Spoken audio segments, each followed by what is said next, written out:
In today's video, I'm going to teach you how to split text into columns.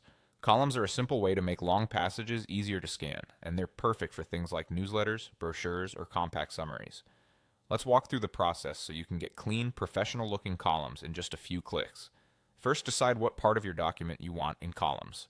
If you want only a specific section to split, select that text by dragging your cursor over it. This tells the editor, only change this part. If you want columns to begin from a certain point onward, place your cursor where you want the columns to start and don't select anything. Everything after that point will follow the column layout. Taking a moment to choose between selecting text and placing the cursor helps you control exactly what gets reformatted. Next, go to the Format menu at the top of your document window and choose Columns. This is the hub for all column settings.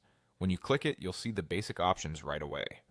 Now choose how many columns you want. You can pick 2 or 3. 2 columns are great for most documents, balancing readability and space. 3 columns can work well for shorter paragraphs, side-by-side comparisons, or more visual layouts. As soon as you choose, your text will flow into the columns automatically.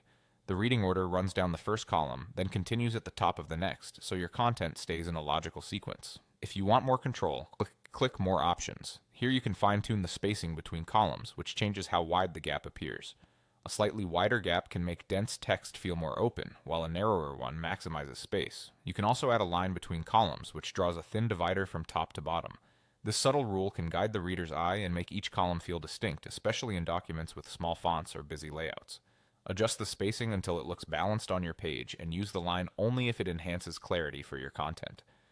That's it. Set your selection or cursor, open Format, and choose Columns, pick 2 or 3, and if needed, refine with more options.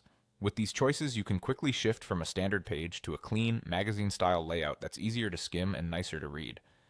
Try a couple of variations to see what best fits your content, and enjoy the polished look of your new columns.